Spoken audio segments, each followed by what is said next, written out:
Edhe sa e pash postin tënd direkt tash, kjo vajzë ja vlen të intervistohet. Asti juaj se besoj ishim në një linjë apo jo. Sepse unë jam 25 vjeç edhe janë këto vitet ku ti fillon dhe merr drejtimin e jetës. Dhe vjet unë le të themi ula dhe pyeta veten që ti do të jetë në Shqipëri, po pse? E di që emigrimi është një plagë shumë e thellë e Shqipërisë, e popullit, dhe unë nuk dua dhe shpresoj që asnjëherë mos më vi kushtet që të jemi emigrante. Mendimi im kryesor lidhur me këtë temë është që, siç e thash, pra njeriu që ka zotësi, që ka aftësi mund t'ja dali kudo, edhe në Shqipëri. I mediton gjërat apo ke pasur një shembull në familjen? Shembull ka pasur gjithmonë babai, në fakt. Gjithmonë ka qenë njëri me parime shumë forta që i zbatonte, madje edhe në lagje ka qenë personi vetëm që sapo dilte për të shkuar në punë merrte pastronte gjithë. Mendoj dhe tani që po mendoj në fakt se nuk ma kishte bërë askush të pyetje, po mendoj që kam shoqërinë që përfitim se pash një video tënde në fakt. Cilën? Që the që të quajnë Fevziu.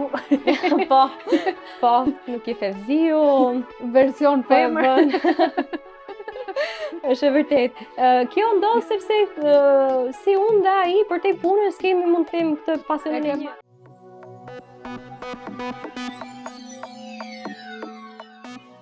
Po nisim me emrin e artit, Sona. Sona, mirë se na erdhe. Përshëndetje, faleminderit për ftesën. Kënaqësi. Shumë pozitive mu duke masi të bëra kështu ndjekje jo në Instagram, në TikTok. Okay. Se nga jo përdoruese unë tashmë më dalin. Je bërë eksperte. Po, jam bërë eksperte. Edhe sa e pash postin tënd direkt tash, kjo vajzë ja vlen të intervistohet. Te podcasti juaj se besoj ishim në një linjë apo jo? Po, në një linjë. Ti përcjell mesazhe shumë të bukura, shumë pozitive, edhe transmeton atë edhe në videot që hedh. Edhe prandaj është një kënaqësi që të kam sot këtu. Tani do më thuash si lindi gjithë kjo dëshirë për të promovuar Shqipërinë. Është thjesht shumë marketing me që është trendi që të gjithë po bëjnë promovim, apo një ndjesi e brendshme që ti do të nxjerrësh anën më të mirë të vendit tonë? Faleminderit për fjalët e bukura. Marketing. Do doja të ishte, po deri tani s'kam përfituar asgjë, me thënë drejtën, dhe as nuk është se e kam si qëllim. Se ne duam ta dim, a fiton lek kur promovon? Patjetër, se llogaria e tjerëve bëhet shumë lehtë, shumë thjesht. Jo, shumë nuk do e them. Jo, ishte shumë e thellë se kaq. E bëj, është pjesë e pasionit tim, nuk e kam fare punë, përfitim. Para disa vitesh, unë kuptova që pa vetdije kisha vendosur që unë të jetoja në Shqipëri. Pra se thua që jeta ime kishte marrë rrjedhën që unë do jetoja në Shqipëri. Më fal që ndërpres, para sa vitesh? 2-3 vitesh ndoshta. Sepse unë jam 25 vjeç edhe janë këto vitet ku ti fillon dhe merr drejtimin e jetës. Dhe vjet unë, le të themi, ula dhe pyeta veten që ti do të jetë në Shqipëri, po pse? Sepse të vendosh që unë këtu dua të ndërtoj të ardhmen time, familjen time, dua të rris fëmijët e mi, dhe a dua unë ta bëj vërtet të gjë këtu? Pra dua unë ta ndërtoj jetën time këtu? Pra le të themi që ula ta mendoja dhe jo thjesht më merr të rrjedha. Edhe kuptova që unë pa vetdije, gjatë viteve të fundit isha përqendruar tek gjërat e mira dhe gjërat e bukura të Shqipërisë, dhe gjithmonë zgjidhja që të shikoja ato vlerat që njerëzit përcjellin, vlerat historike që gjithmonë populli ka përcjell, dhe mendova pse mos ta provojmë këtë, sepse janë shumë njerëz që nuk e besojnë me të vërtetë, janë shumë njerëz që e shajnë, e përçmojnë Shqipërinë, origjinën e tyre shqiptare, identitetin e tyre shqiptar, kështu që unë thash me vete, pse mos ta promovoj këtë anë të bukur të Shqipërisë? Pra le të shikojmë pak anën tjetër të medaljes, le ta kthejmë pak pllakën. Dhe ku ka më mirë se sa rrjetet sociale, sepse na pëlqen apo jo, rrjetet sociale janë ato që po japin informacionin më të shumë ditët sotme dhe kanë më shumë shikueshmëri, krahasuar dhe me televizionet, Kështu që kjo ishte, le të themi, ajo pika që mua dhe pika që më shtiu edhe të përdor figurën time, sepse unë po vendos figurën time në dispozicion të këtij qëllimi. Pra unë gjithmonë mundohem të promovoj vendet e bukura të Shqipërisë, të tregoj anën e bukur, të tregoj për shembull është bërë një rrugë e re në këtë qytet, si mund shkojmë, si mund ta vizitojmë. jam munduar të bëj disa video për ndërgjegjësimin e pastrimit, pra që ta duam vendin ton, po dhe të kujdesemi për të, mos ta duam vetëm për ndeshje futbolli, që dakord është duhet dhe ajo, por që le ta duam për ditë. Tash bëj pak pauzë se na e zaurove gjithë intervistën në 5 minutë në parë. Jo, ta shilloj dhe më tutje, nuk e kam problem. Se e bëj me shumë dëshirë këtë dhe edhe kur flas, nga që e besoj me të vërtetë që po bëj dhe kur flas me shumë pasion, po më mirë më. Është shumë gjë e bukur që në fakt atë që e bën ta besosh edhe vetë dhe ta ndjesh, se ndryshe nuk ke si e përcjell edhe as të tjerët nuk e ndjejnë, kështu që në rast se ti nuk beson fort ajo që bën, si mund të besojnë të tjerët. Po desha të ndalem pak në fillim kur vendose që vure në peshore që unë do jetoj në këtë vend. Çfarë peshove realisht aty? Çfarë more parasysh që zgjodhet vendosësh? Pjesa parë ishte familja, njerëzit. E di që emigrimi është një plagë shumë e thellë e Shqipërisë, e popullit, dhe unë nuk dua dhe shpresoj që asnjëherë mos më vi kushtet që të jem emigrante, do doja që gjithmonë të isha pranë njerëzve të mi, pranë familjes time. Pastaj pjesa tjetër është që shiko se Shqipëria është shumë e bukur. Kemi mbi 300 ditë diell, kemi një mot mrekullueshëm. Për 2-3 orë ti mund të shohësh dhe malin me borë dhe detin, madje në det edhe mund të lahesh, është kjo periudha pranverës, tani se e kam për vjet. Dhe për te gjithë llumit, nuk pëlqej si fjalë, po mendoj që është ajo që po transmetojnë media ditët e sotme, si mediat brenda Shqipërisë, si mediat jashtë, se kam vënë re që dhe turistat kur vinë kanë pak të përshtypjen që po vinë Shqipëri, vend i rrezikshëm, mafia, rrugët e këqija, dhe nuk është e vërtet. Për shumicën e rasteve do thoya. Kemi një mafie të bukur si Sona. që do ju drejtojnë në cepat më të panjohur të Shqipërisë. Po, shpresoj që të kem këtë influencë të paktën. Dhe kur i vendos gjitha këto në peshore, pra them se jo, sepse për teksa si nuk e vure në peshore lekun ti. Se shumë të rinj e din shumë mirë që kemi diell, kemi shoqëri, kemi familje, po lekët, ku janë lekët? Edhe këtu mund të bësh lek. Mund të bësh lek? Ka mënyra, patjetër. Unë mendoj që njeriu që ka aftësi, që ka zotësi, kudo mund t'ja dali, dhe mendoj që në Shqipëri sot nuk vuan më për mbijetesë. Pra nëse njeriu emigron sot nga Shqipëria, nuk emigron më për mbijetesë, mendimi im, sepse tek këtu ka mundësi, sidomos vendi që është në zhvillim. Një vend që është në zhvillim mendoj që ka mundësi për gjithë. Fundja këtu te ne po bëhet nami tani me investitorët huaj, kemi dëgjuar lajme lart e poshtë. Kështu që do thotë që ka vend, përderisa ka vende për të huaj të vinë këtu, si nuk pas ka vend për shqiptarët. Po sepse shumica e emigrantëve e bërë edhe se ne e trajtojmë shpesh këtë temën, nga që siç e përmend edhe ti që emigracioni është një plagë aktualisht, edhe gjithë të rinjt po ikin jashtë. Edhe shumica e komentuesve janë që jo se ne po të kishim ato rroga që thoni ju, ose po të ishte aq mirë sa që na i përshkruani ju, ne do ktheheshim që sot. Tani, 100% nuk është. Si një vajzë 25 vjeçare, si e përballon jetesën me kostot, domethënë, është e përballueshme të jetosh në Shqipëri? Ja vlen kjo zgjedhje? Patjetër që po. 100% e mirë nuk është. Nuk dua ta bëj fush me lule, Shqipëria ka sfidat e veta, po besoj ashtu si çdo vend në botë. Po, besoj se çdo vend që në asnjë vend nuk mund gjejmë fush me lule. Patjetër. Mendimi im kryesor në lidhje me këtë temë është që, siç e thash, pra njeriu që ka zotësi, që ka aftësi mund t'ja dali kudo, edhe në Shqipëri. Unë për momentin jam freelancer, punoj në disa kompani të huaja, ofroj shërbime të konsulencës, shërbim klienti në projekte të ndryshme, dhe kam gjetur mundësinë, por që ashtu si unë, edhe rrethi im shoqëror janë goxha të suksesshëm në fushat e tyre, dhe janë gjitha vajza të reja, djemë të rinj, kështu që ka mundësi. Dhe unë mendoj që më shumë është ky mendimi negativ që nuk bëhet Shqipëria, nuk ka mundësi, po ja krijoje mundësinë ndoshta, nëse se ka krijuar dikush tjetër, krijoje ti, kështu që unë mendoj që është më shumë një mendim i imponuar, i induktuar nga të tjerët. Po. Mos është ky, si mendon ti, mos është edhe një mendim që nuk përpiqemi si individ, po i duam gjërat. Unë mendoj që ky është problemi kryesor i shqiptarëve, në fakt, dhe jo thjesht te pjesa punës apo te pjesa lekut. Mendoj që shqiptarët në përgjithësi, dhe këtu po e fuzon veten që janë pjesë e kësaj shoqërie, Ne mendojmë sikur dikush atje lart do vi dhe do na i zgjidhë këto problemet tona. Për shembull, e hedhim mbeturinë në rrugë se e pastron dikush, e merr lumi. Ja themi fjalën e keqe dikujt në rrugë, fëqinjit, familjes, nuk mendojmë se do lëndohet se hajt s'ka problem se e kalon. Dhe pastaj ankohemi që kemi kaq shoqëri negative, kemi kaq shumë negativitet rreth rrotull. Nuk i peshojmë gjërat ashtu siç. Po, pikërisht, pra nuk është se marrim fiks përgjegjësi edhe mendojmë që ne nuk kemi gjitha këto ndryshimet, le të themi, në dorë. Pra jemi ne zotët e vetes. Dhe nuk kemi pse as i drejtohemi një, le të themi, bashkisë, komunës, shtetit për çdo gjë, se kjo është një temë që unë e kam diskutuar më përpara, shteti çdo gjë. Po shiko se pas ta hedhësh ti atë mbeturinë dhe të vi ta pastroj shërbimi komunales, mund mos ta hedhësh. Mund ta hedhësh te koshi.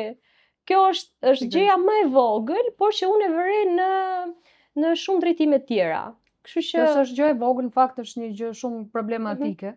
Edhe po të ndaj një eksperiencën tonë, siç të tregova edhe më parë që jemi një grup shoqëror që mundohemi të bëjmë maksimumin tonë. Edhe te rruga këtu ku jemi, morëm një ditë nismën që të rrethonim gjithë pemët e rrugës, sepse aty ku kanë ato zgavrat, pemët nga vjetërsia, i përdorin si kosh mbeturinash. Aty gjen lëkura bananesh, moltosh, edhe u blodhëm një grup, blem disa rrjeta plastike dhe filluam që t'i lidhnim, t'i rrethonim në mënyrë që mos fusnin më mbeturina. Në vend që ne të duar trokiteshim ose të mirëpritej si vepër, dolën gjithë dhe thanë pse kush jeni ju punojësit e bashkisë, ç'a ju duhet ju që rrethoni pemën. Ja kam parë dhe unë si shembull. Shiko se është toka jonë, është toka të gjithë dhe i hedhim ku duam, kështu që s'është toka juaj, besoj, se po e bën ju.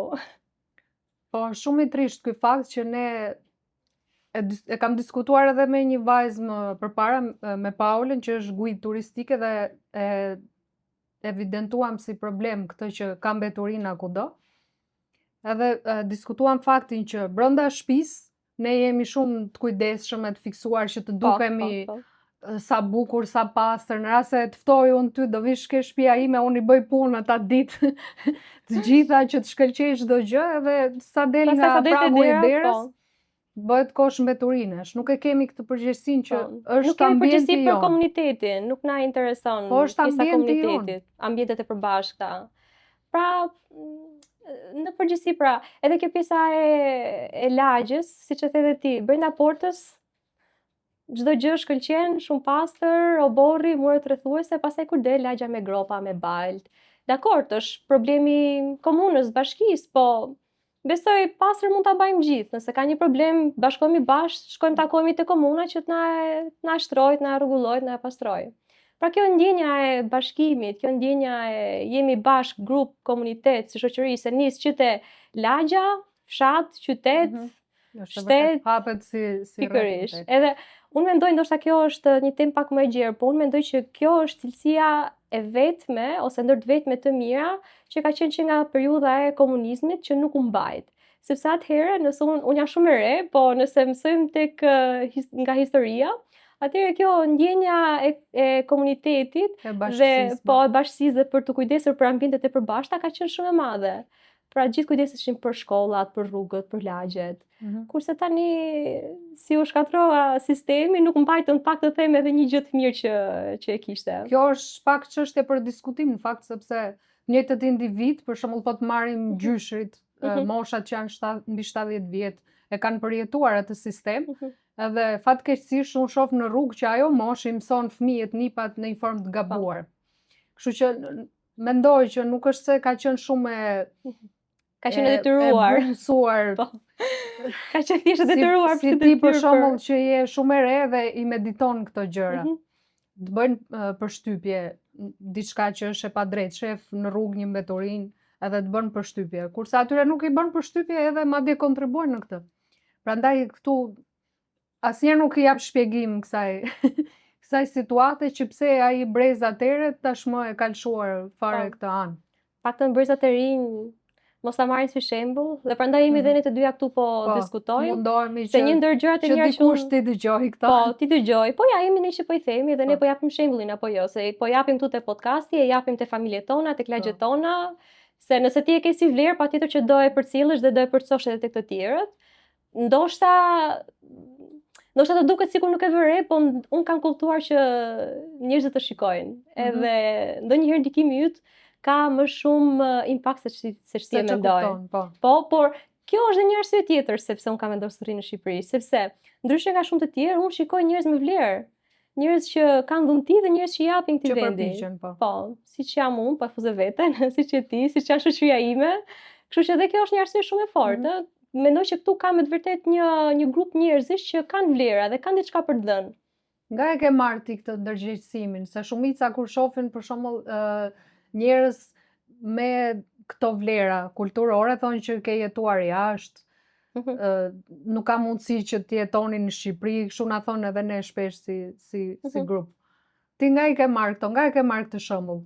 Je vetë individ që i mediton gjërat apo ke pasur një shembull në familje? Shembull ka pasur gjithmonë babai, në fakt. Gjithmonë ka qenë njëri me parime shumë të forta që i zbatonte, madje edhe në lagje ka qenë personi vetëm që sapo dilte për të shkuar në punë, merrte pastronte gjithë. Mendoj dhe tani që po mendoj në fakt se nuk ma kishte bërë askush të pyetje, po mendoj që ai shumë ka besuar te ajo vlera, te ai parimi vet, saqë edhe unë që tani jam rritur, si thua, ma ka përçuar shumë fort atë, saqë dhe unë e bëj. Në nuk e ke kuptuar që. Po, saqë dhe unë e bëj. Tani që po e mendoj dhe unë e bëj të njëjtën gjë, kam vazhduar traditën. Dhe e shikon që siç po thënë edhe më parë, pra që neve nuk e kuptojmë se sa njerëz na shohin. Sa njerëz mund të përfitojnë nga dikimi apo nga ajo që po bëjmë. Se ndoshta nuk shikohet më njëherë, ndoshta përfitimi nuk merret më njëherë, por që ja, ndërtimi i vlerave në fakt do më shumë kohë se sa ndërtimi i antivlerave. Do gjithë jetën në fakt, që të kesh një vlerë mendoj që kërkon gjithë jetën që ti ta përçosh edhe edhe ta ndjesh vetë, ta kesh si vlerë dhe ta provosh gjithmonë që ti e ke atë vlerë. Nga të gjitha udhëtimet që ke bërë ti, si e ndjer në vende të ndryshme, si t'janë sjell njerëzit e atyre zonave? Ke pasur ndonjë situatë pakëndshme, po si të pakëndshme, po dhe shumë të këndshme, mikpritjen ose kur të kanë parë ty që ke bërë një gest pozitiv, të kanë mbështetur? Më tregon ndonjë eksperiencë që të pakëndshme jo. Që e veçon? Të pakëndshme jo, nuk po kujtohet. Të këndshme kudo që shkoj, bisedoj me njerëzit, se jam dhe pak natyrë shoqërore që dhe me njerëz pa njohur futem bisedë, nuk e kam problem. Edhe të gjithë janë shumë mikpritës, kanë dëshirë ta bëjnë një bisedë, duket sikur të gjithë kanë nevojë për dashuri, të gjithë kanë nevojë që ta bëjnë një bisedë bukur, një bisedë miqësore, edhe sikur kalimtare, po sikur kanë frikë ta shprehin, kanë frikë të tentojnë, por që sa herë që ti qasesh me një sjellje shumë pozitive të dashur, përgjigjen me një mënyrë. Mjafton ta nis dikush edhe pastaj. Po, pikërisht. Kjo është ajo që kam vënë re. Kështu që kjo është ajo që un kam vënë re më shumë. Patjetër, un jam lindur e rritur në Tiranë, por un jam me origjinë nga Dibra, kështu që mua zemra më rrin Dibër, edhe është një ndër qytetet që e vizitoj më shpesh. Më shumti, sidomos tani që është bërë dhe rruga Arbrit, se më përpara doje shumë orë që të shkoja atje, kështu që tani më duket sikur më thërret ajo origjina ime, vendi im, rrënjët e mia, edhe është vendi që unë mundohem që ta promovoj sa më shumë, duket sikur e kam si detyrë personale që do të promovoj vendin tim, qytetin tim. Por që kudo kam ndier shumë. Në fakt është një thirrje shumë e veçantë kjo që ndjesi që ke ti në këtë moshë që të thret vendlindja, se shumica nuk i kanë këto themele ose këto raporte të rrënjësuara kaq. Po sepse varet se çfarë anë zgjedh pra. Unë zgjedh të shoh anën e bukur, anën pozitive, anën e bardhë të gjithë situatës, të gjithë gjës. Dhe puna është që jemi rritur duke parë gjithmonë nxehtësat e Shqipërisë. Korrupsioni, vjedhje, shteti nuk funksionon, shteti social mungon, ndotje nga të gjitha drejtimet, jemi mësuar me këto. Dhe erdhi një moment që siç të thash, unë vendosja të jetoj në Shqipëri dhe thash mjaft, i kemi parë gjitha këto, i dim shumë mirë, se ndoshta mund t'jap dhe këtë përshtypjen që nuk jam realiste, nuk është e vërtetë, unë i di që gjitha këto probleme ekzistojnë. Por ka mundësi që të ndryshojmë diçka. Po, le të shohim dhe anën e mirë, sepse ka dhe shumë anë të bukura, pse nëse ti do përqendrohesh vetëm tek ana negative, vetëm ato të shohësh. Gjithmonë sytë e tu vetëm atë do gjejnë. Nëse përshëndrohesh tek ana pozitive, gjithmonë sytë e tu do kërkojnë që të shohin anën pozitive. Kështu që kjo është ajo gjëja që unë më shoj shumë, edhe mendoj që ja kam gjetur. Përderisa edhe unë e vazhdoj këtë, pra e kam nisur përderisa vazhdoj, do thotë që i kam gjetur pikat pozitive, njerëzit pozitiv, siç është edhe rreti im shoqëror që tashmë rrethohet nga njerëz të tillë që kanë pak a shumë bindje njësoj si unë. Kështu që gjitha këto ekzistojnë në Shqipëri, thjesht do të hapësh syt për t'i parë, mendjen për ta mbrojtur edhe zemrën për ta ndjerë, mendoj unë. Edhe pak vullnet për të bërë ndryshim. Patjetër. Kjo është një gjë që ndoshta kërkon pak sakrificë, kërkon pak mund, sepse të gjitha këto punë ose udhime unë i bëj jashtë punës time normale, mundohem t'i bëj në fundjavë, pra si thuash, fundjavët e mia në vend që të pushoj, unë i vendos në dispozicion që promovoj një vend, po të bëj një video. Është një pushim produktiv, le të themi.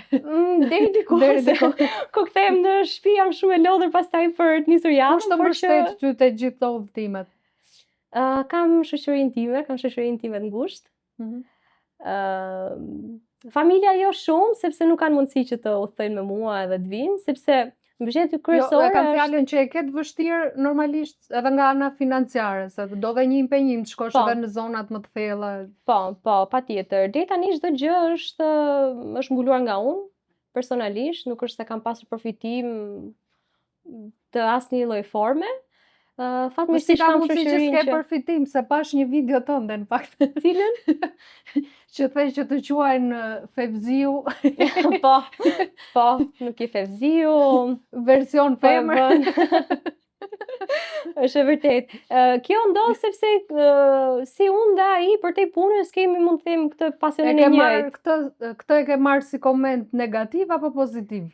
Zakonisht është negativ. Pra, po bën njëjtën gjë si ai, po nuk je si ai ti. Ndërkohë që gjithsecili ka rrugtimin e vet. Janë munduar të ulin punën me Po, patjetër. Jo, dhe unë kam bërë një video ku e shpjegoj këtë, nuk është se ka qenë një sjellje mbështetëse që shiko sa mirë ke marrë një figurë që ka shumë vite që po jep Shqipërisë, që po mundohet pavarësisht komenteve lart e poshtë. Shumë mirë që ke marrë një shembull që ka sukses deri më tani dhe ti po vazhdon, po bën një gjë të ngjashme, pavarësisht që unë mendoj që kemi prezantime të ndryshme të secili është origjinal në të vetën, por që është pak ajo pjesa nuk je si ai, mos bëj si ai.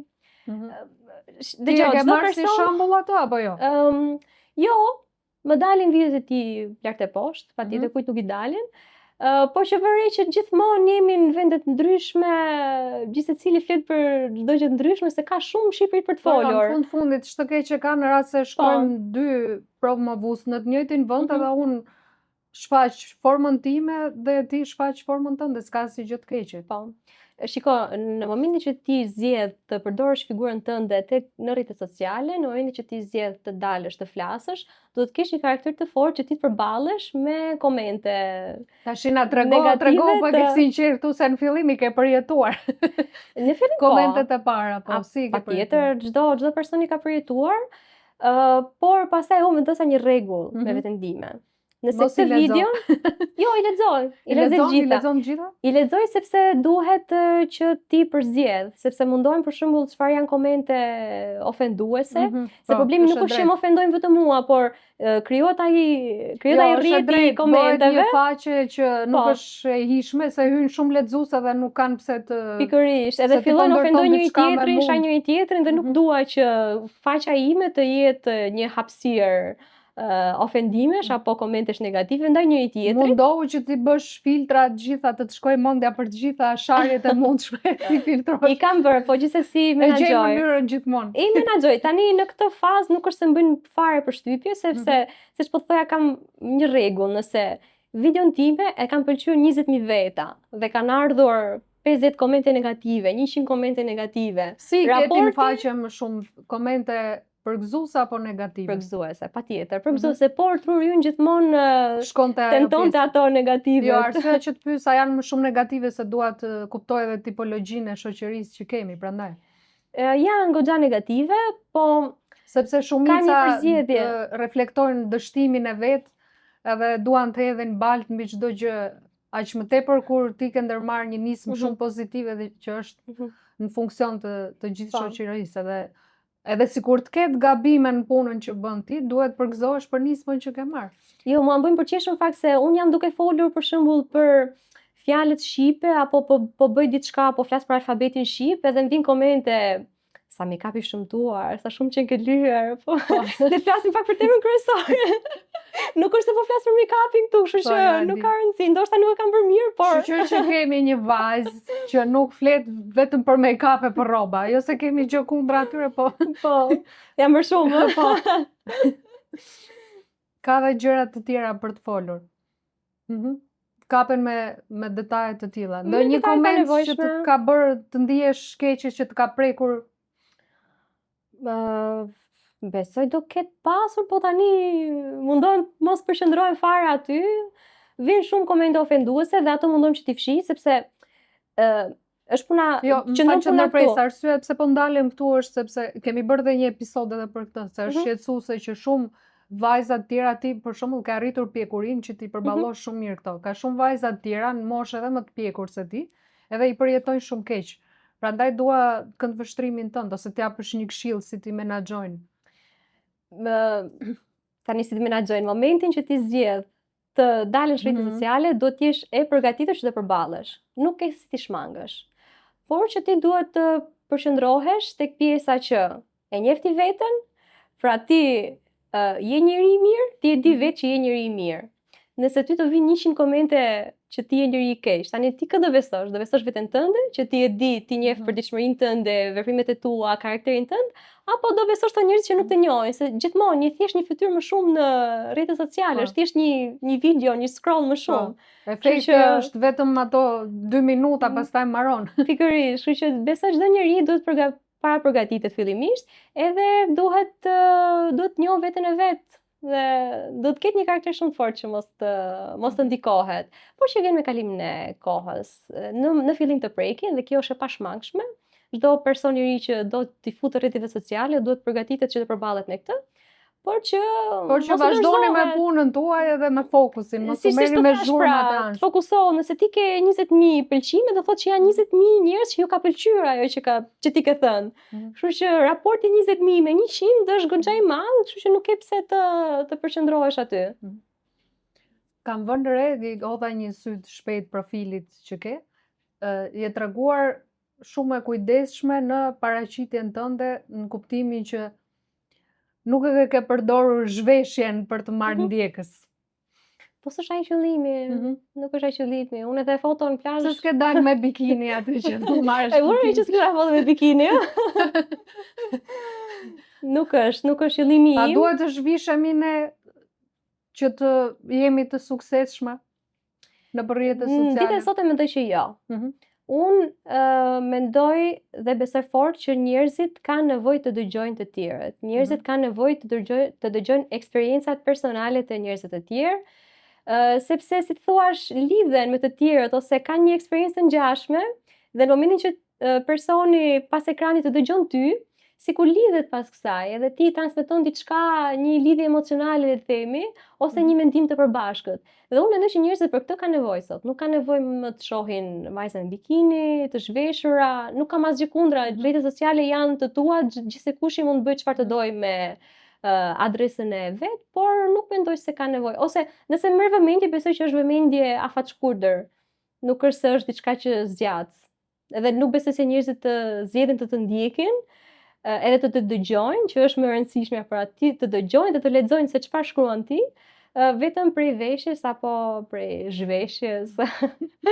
Çon si ka, edhe pse vajzat janë të lira të bëjnë çfarë të duan, unë nuk e ndjej të nevojshme, sepse truri im është gjatë gjithë kohës me ide dhe jam gjatë gjithë kohës do flas për këtë, do shkoj këtu, do postoj këtë.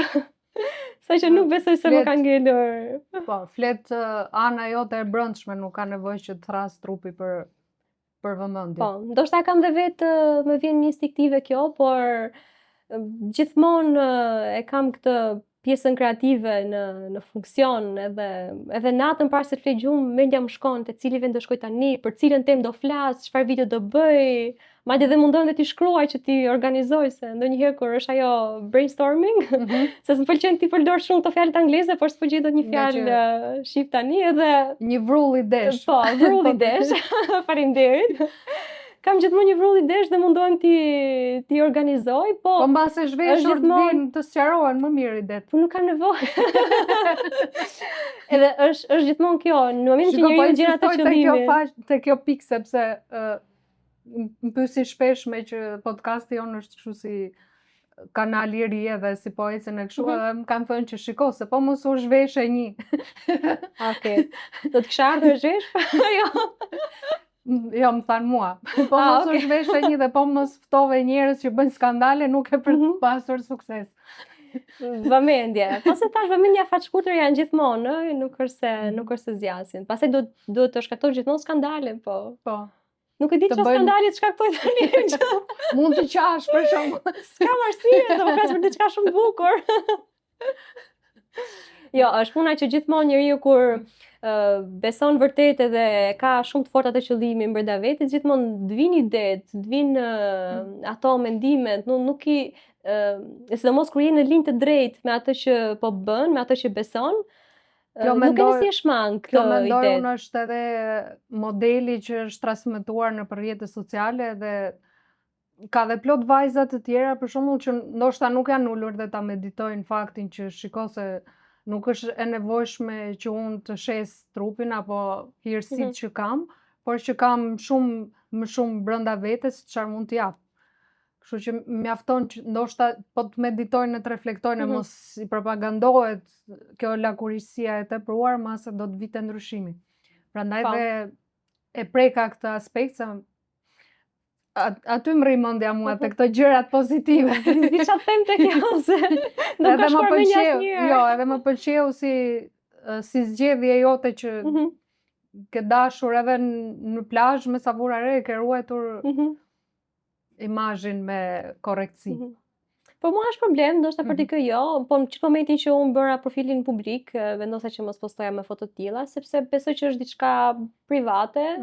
Dhe në momentin që ti e ke profilin publik, çdo njeri mund të shikoj fotot e tua, video, çdo gjë që poston. Me luk pastaj aty. Pikërisht, kështu që kam zgjedhur mos të përqendrohem aty, po edhe nuk kam pasur nevojë, që është e vërteta. Pastaj, nëse është dikush që po reklamon veshje bikini, e ka pjesë të punës. Prandaj po thoya që nuk gjykoj askënd që zgjedh ta bëj, sepse gjë e cili e gjen veten aty ku jo, ne nuk kemi për të gjykuar, ne jemi thjesht për të dhënë shembull. Po, pikërisht. Kush të doj, pastaj le të marr atë që mund. Jo, se keq kupton ndonjëherë këto gjërat kur dalin në rrjetet sociale dhe prandaj dua që ta bëj qartë që nuk është qëllimi. Është qëllimi. Po. Shumë keq kuptues ka, po ne kemi qëllim tjetër, kështu që mos e prit mendjen. Do gjejmë njerëzit tanë që do na kuptojnë gjithmonë. Është ajo ideja që të gjesh rrjetin tënd. Sona, mendon ti që duhet një moshë ose një farë pjekurie që t'jesh pozitiv? Unë mendoj që njeriu është pozitiv kur e vendos vetë. Ose që bëj vepra të mira. Mosh. Tani jo, e di pse të pyeta në këtë formë ose trajtova në këtë formë, sepse thonë që shiko, kur bën një vepër madhore, për shembull ti e përmende që parë që ke bërë një, nuk dua të hyj në detaj me që e ke konsumuar edhe në për intervistat tjera. Por ke bërë një gest shumë pozitiv edhe për të marrë shembull kur ke festuar ditëlindjen. Edhe forma se si është trajtuar, shiko se ti ke një moshë shumë të vogël për ta bërë këtë gjë. Prandaj të pyeta, a duhet kemi një moshë të caktuar që të bëjmë një akt pozitiv? Unë jam munduar me këtë pjesë, edhe në momentin që unë zgjodha që ta festoj ditëlindjen ashtu, po vuaja shumë brenda vetes time, sepse më duke vetja shumë e vogël, si në moshë, po edhe si njeri, edhe e kam thënë më parë që gjithë secili nga ne ka një person të madh brenda vetes, por që duhet pak mund për ta nxjerrë në pa. Dhe janë këto paragjykimet që mund të ketë, kështu që është pak e vështirë, dhe unë kam kaluar në për këtë proces edhe vet, por mendoj që njeriu e zgjedh vetë se kur do ta shfaqi pozitivitetin, mirësinë edhe këtë njeriu e madh që ka brenda vetes. Nuk ka rëndësi se çfarë ndikimesh ke, nuk ka rëndësi nëse ti ke një person që po përpiqet që të influencoj apo që po përpiqet të mbushë mend që ti të ndryshosh. Për çështjet e caktuara, njeriu në momentin që i mbushet mendja vet, atëherë ka për të bërë çdo gjë, si të mirë si të keqe. Po, pa diskutim. Është çdo gjë çështje zgjedhje. Mundohu sa të duash që ta marrësh njëri ta ngresh, nëse ai vet nuk vendos që do ngrehet, nuk ka për ta bërë asnjëherë, edhe unë pas ta bëj këtë ditëlindjen, po edhe për çështje tjera pastaj pas ditëlindjes, po vuaja shumë që ta bëja apo mos ta bëja, sepse kisha shumë frikë, edhe mendoja me veten, po janë njerëz shumë të famshëm. Ti po bëje një të mirë në komunitet. Po, mendoja që janë njerëz shumë më të mëdhenj mosh, shumë më të pasur, me pushtet që s'po e bëjnë. Pse ti, pse ta ndash ti këtë gjë me të tjerët, më duket sikur të tjerë do mendoni se unë po e bëja për famë, për vëmendje. Edhe prandaj po them që ishte kjo frika për ta treguar këtë dëshirën e madhe që unë kisha. Dhe mori atë vëmendje që mori, pavarësisht që unë nuk doja, sepse nuk e bëra për atë qëllim, por që patjetër meqense televizioni thatën qef që ta reklamonin, thash pse jo, se mes gjithë këtyre lajmeve të këqija që po dëgjojmë lart e poshtë, pse mos të japim një lajm të bukur që se do u prit goxha mirë, është e vërteta. Po, sepse fakti kur bën diçka me zemër, normalisht që dhe rezultati është pozitiv. Po. Ashtu doli, që është e vërteta. Po që nuk ka paktën unë kështu e mendoj, nuk ka limit moshe ose nuk ka rëndësi se sa i pushtetshëm je, kur ti ke një thirrje të brendshme që do të bësh diçka të mirë, bëheni se vetëm të mira vijnë nga ajo. Po, mua njerë më kanë ardhur shumë të mira mbas asaj, do të them, jo për reklamim që e bëni të mirë se do i kthehen mbrapsht, po me të vërtet ka marrë shumë urime, saqë jeta ime ka rrjedhur vaj në të gjitha aspektet. Kështu që me të vërtet kur e bën diçka me zemër edhe shpërblehesh, po nëse e bën për të dukur pastaj, është tjetër problem. Pikërisht, pra nëse e bën për përfituar diçka, ndoshta nuk shkon në një linjë, po kur e bën me zemër për mos marrë diçka mbrapsht, pikërisht. Kur e bën një të mirë pa plan, e themi ne, edhe ne diskutojmë shpesh, kur ti vendos që do bësh një të mirë pa plan në kuptimin që do e bëj këtë që të marr këtë mbrapsht. Kur e bën se thjesht e ndjen, sepse e ndjen edhe do të bësh diçka pozitive. Paktën për mua kështu ka ndodhur, ndoshta për dikë tjetër, gjithmonë nga përvoja personale. Shumë gjest i bukur edhe për tu marrë shembull, edhe unë përgëzoj. Faleminderit. Më thuaj ndonjë gjë tjetër interesante, sepse ti përveç se shkon edhe udhëton nëpër vende të ndryshme edhe promovon Shqipërinë, në atë rrugë edhe mëson.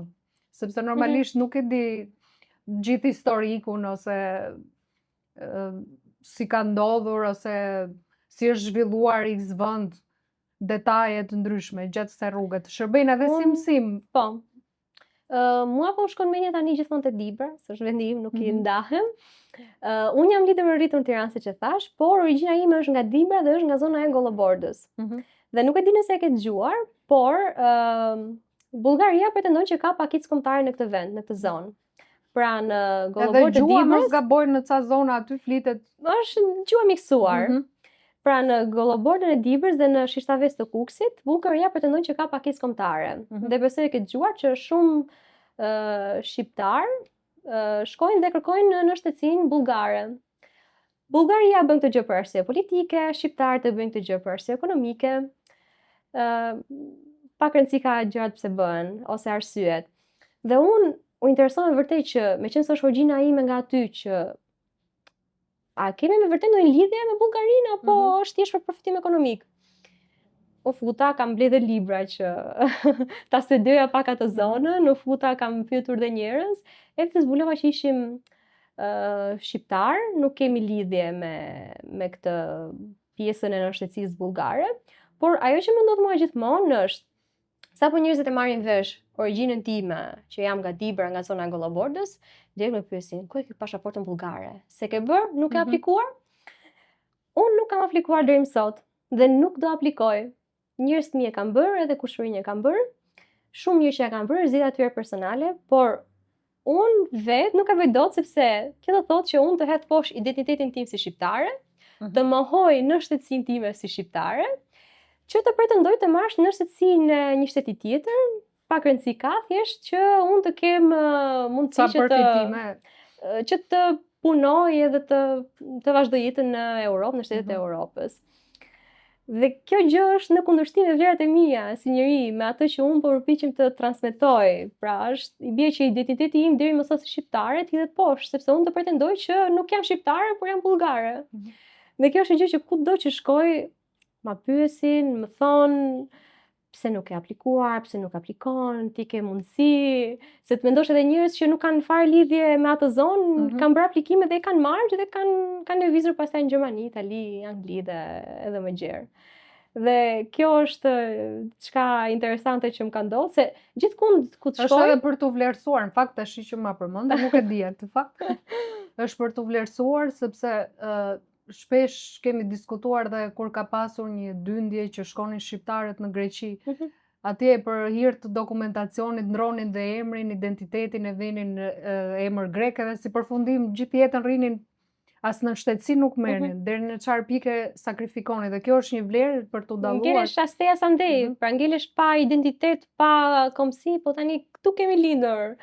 Komësia shqiptare do ngelet gjithsesi, dhe sa ku ta shajmë ta përçmojmë më mirë, le të bëjmë diçka të mirë për të.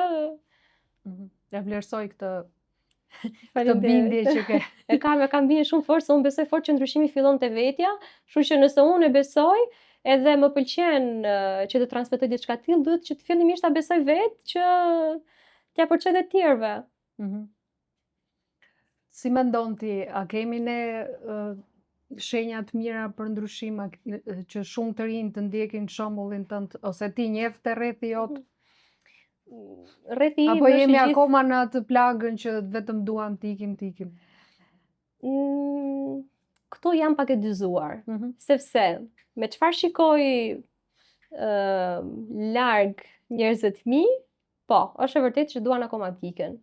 Por unë personalisht kam krijuar një rreth shoqëror që mua më frymëzojnë, janë shumë suksesshëm, vajzat e mia shoqe. Po e kuptoj. Janë shumë të suksesshme dhe nuk është asnjëra ndje nevojë. Si duket je lideri i grupit ti, prandaj e quash. Te kjo pjesë po, se jam nga që kam të bindjen e fortë edhe ua transmetoj dhe atyre, madje edhe i detyroj, do ikim në udhime, do bëjmë aventura. Ju bëre shtore sona. Deri diku po.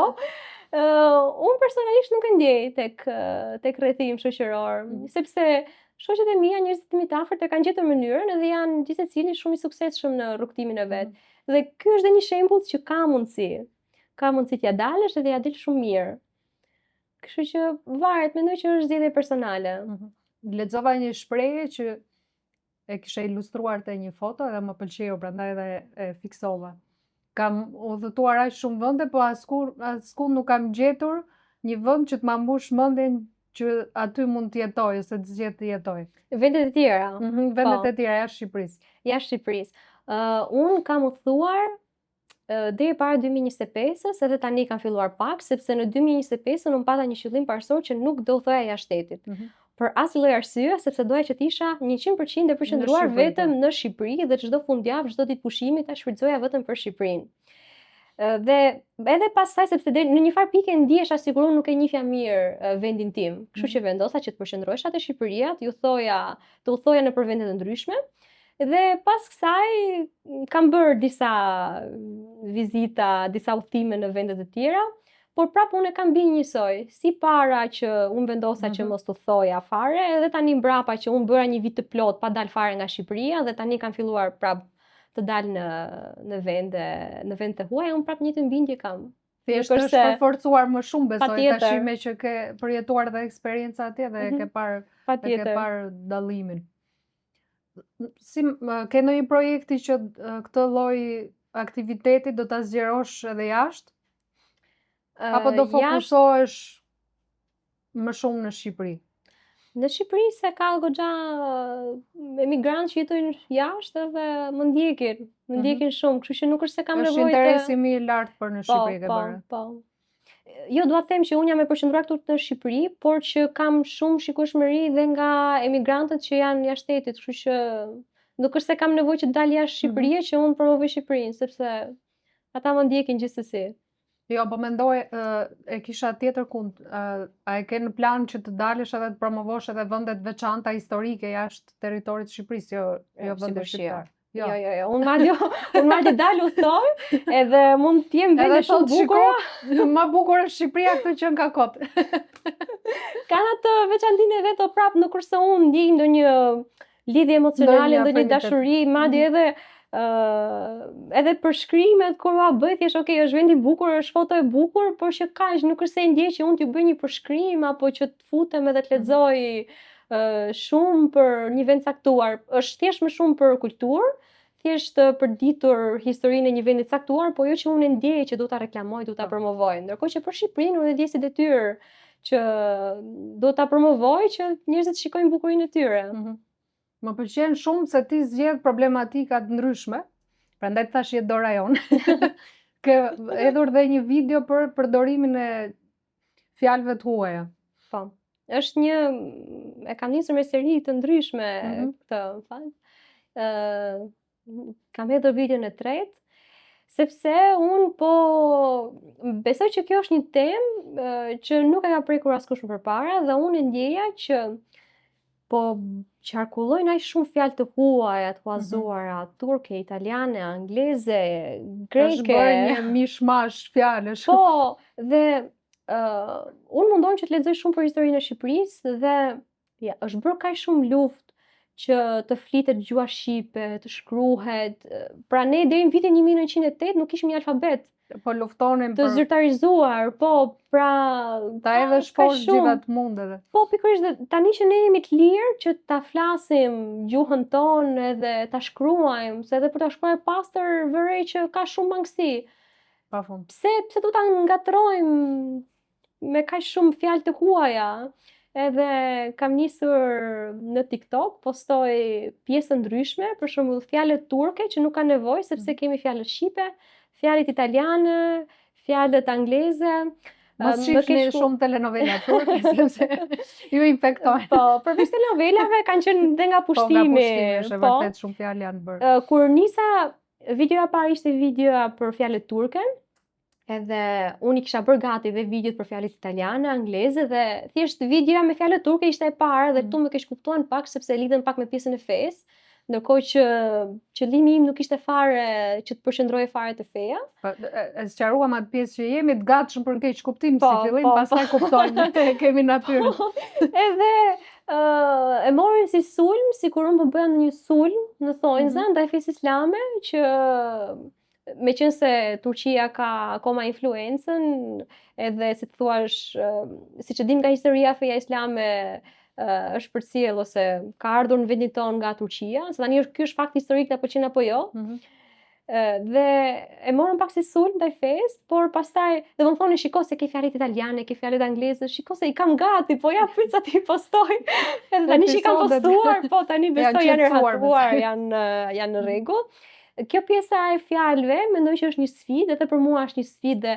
Mundohem shumë, duke qenë se dhe informacionin më të madh e marrim gjuhë huaj edhe do.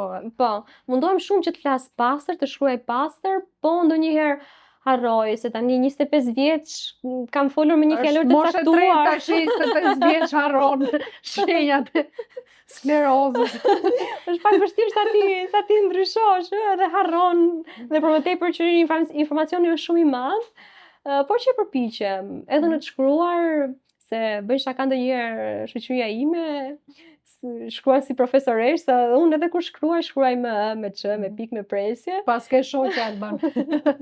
Se Albani kur ju shkruan klientëve komunikon, e vonon aq shumë mesazhin sa me pikë, me presje. Jo, se vonë ja kam marrë dorën tani, është thjesht ato ditë e para sa të mësohesh.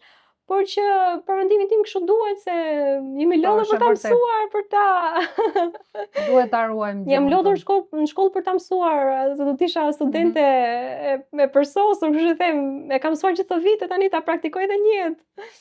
Sona, ku e merr ti informacionin kur shkon edhe bën një video shpjeguese që ka vlerë historike? lexon libra historik, përdor chatin.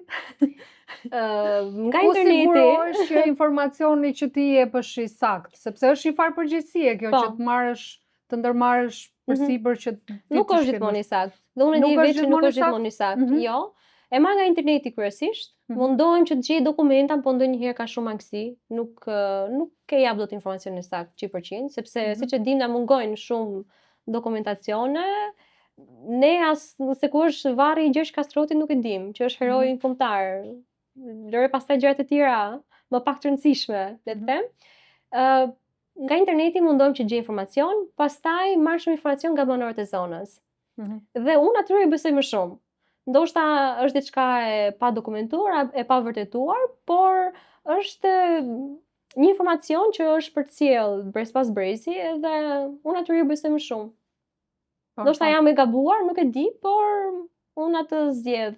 Dhe ndonjëherë ka pak ndryshim informacioni që e merr nga interneti me informacionin që e merr nga banorët e zonës. Mundohem që të jap të dyja versione. Po, por që nuk jap dot në 100%. Unë jap atë informacionin që gjej, që mundem të gjej, e marr, pra mundohem që të shkoj dhe ta promovoj një vend edhe të flas për atë vend, por që prap tash më listo shpejt e shpejt gjërat më të zeza që vere ti në Shqipëri nga udhëtimet që bën. Më shumë për t'i nxjerrë në në mënyrë që ti korrigjojmë jo për të hedhur zi, se normalisht s'është puna jon, ne po përpiqemi që ta nxjerrim në dritë jo, të hedhim zi. Besoj që dhe i dinë gjithë se këtu po jetojmë, kështu që na pëlqen apo jo, ndoshta ndonjëherë do bëhemi pjesë e atyre. Dhe mua më pëlqen ta fuzë veten, sepse thash jam pjesë e shoqërisë, kështu që jam pjesë edhe të mira dhe të këqijave të kësaj shoqërie. Kryesorja është ndotja. Kemi vende të bukura që ndoshta janë disa vende që nuk i shikon shtete të tjera dhe të ndotura. Mbeturina, shkojnë bëjnë një piknik, i lënë mbeturinat aty, shkojnë bëjnë një zjarr. Është vërtet. I lënë mbeturinat aty, besoj se ti e ke vënë re. Për mendimin tim kjo është më kryesorja, po, numër 1 dhe besoj janë disa vende bosh që vijnë problemet e tjera. Problemi tjetër besoj do jetë rrugët, infrastruktura, po. Që na shemben njerë në 2 javë. Besoj që kemi bërë disa përparësi. Kemi arritur në atë pikë që para se të ndërmarrim një udhëtim tashit, përqafohemi dhe të lejmë amanetën të shtëpisë si dihet. Po përveç asaj do të thoja po e marrim në formë shakaje apo që nuk kemi çfarë tjetër, diçka që fatkeqësisht ne të dyja nuk e kontrollojmë dot. Po më shumë për rrugët do thoja shoferët, se duket sikur gjithë nxitojnë, parakalojnë, mundohen që të xejnë atë vendin 1 metër para te, ku do shkojmë, gjithë në një vend do shkojmë. Është kjo ngutja që kemi. Ngutja për çfarë? Se shqiptarët, siç e vëmë re, kafet janë plot, nuk është se nxitojmë për punë, nuk është se e kemi këtë kulturën që do nxitojmë te puna. Ka të bëjë më shumë me egon, mendoj unë, se duam të dalim të parët. Ndoshta po ku do shkosh? Edhe mendoj që është diçka që njerëzit nuk janë ulur ta pyesin veten që po nxitoj po për ku. Po ta pyesnim veten si shoqëri për shumë gjëra do të ishin shumë. Po, mirë, ndoshta kjo është një rast se ne të japim mesazhin që njerëzit do të ulen edhe ti diskutojmë pak gjërat me veten, ti diskutojmë pak me shokun ose me shoqen e ngushtë. Shumë gjëra, edhe ndoshta do japim zgjidhje. Shpresojmë që po. Ne po mundohemi, do japim shembullin ton personal edhe besoj atë kemi në dorë. Këtë kemi në dorë, po. Secili ta nis ndryshimin nga vetja. Pikërisht.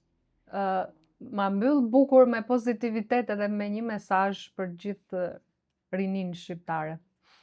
Mesazhi im është jo vetëm për rinin, po për gjitha moshat në fakt, që të përqendrohemi pak tek gjëja e bukur, gjëja e bukur e Shqipërisë, gjëja e bukur e njerëzve, le ta gjejmë bukurinë tek njëri tjetri, sepse kemi shumë për të parë, për te asaj sipërfaqes që shohin syt, kemi shumë për të parë për te saj, si tek njëri tjetri, si tek vendet tona, si te deti, si te qielli. Çdo kënd ka shumë bukuri, mjafton që ti të përqendrosh dhe ta shikosh aty. Dhe nuk kemi nevojë që gjithmonë të mendojmë se është dikush që duhet i kryej detyrat tona, të gjithë jemi qytetar të këtij vendi dhe duhet jemi qytetar aktiv të këtij vendi. nuk kemi pse ne të mendojmë që dikush do na pastroj rrugën, dikush do na pastroj lagjen, dikush do kujdeset që komuniteti ynë përreth të ketë një pozitivitet, ndërkohë që ne themi fjalën e fundit të parën. Nuk kemi dikushi jemi ne. Pikërisht jemi dikushi, ne jemi dikushi për dikë. Po. Kjo është ajo më e rëndësishmja. Nuk kemi nevojë të mendojmë që kur plas një skandal korrupsioni, dikush tjetër do shkojë tek protesta, gjithmonë flas tek protesta qytetare, jo për ato politike. Kështu që gjithmonë mendoj ta kthejmë pak gishtin nga vetja dhe po të mendojmë se sa fuqi kemi, se me të vërtet kemi shumë fuqi. Dhe ne nuk jemi thjesht qenie që po kalojmë në mënyrë pasive këtë jetë, kemi shumë fuqi dhe mund ta kthejmë veten në qytetar aktiv dhe mund të ndryshojmë shumë gjëra në këtë vend. Për mirë gjithmonë, po unë mendoj që gjëja kryesore është ta shohim njëri tek njëri tjetrin, se më duket ndonjëherë sikur e shikojmë atë të fqinjin si armik, çunin e hallës, si konkurrent, si konkurrent. Kemi gjithë një mision që të bëjmë një jetë sa më të paqë, sa më të lumtur, edhe pse jo, le të japim një kontribut tek jetët e njëri tjetrit. Nxirrni të mira no njerëz nga vetja. Pikërisht. Sona, unë të falenderoj shumë, të falenderoj gjithashtu që për ndërmarrjen që ke marrë, edhe vazhdo me mesazhet e tua kaq pozitive dhe kaq të fuqishme, sepse ndryshimi do vi. Faleminderit. Faleminderit që ndem mundësi që të shprehem, se unë ndonjëherë kur filloj nuk mbaroj, po më dhe goxha hapësirë që të flas dhe dera është e hapur, ti e mirëpritur të vish sërish edhe të sjellësh mesazhe të tjera dhe projekte sa herë që të kesh dëshirë. Faleminderit. Faleminderit.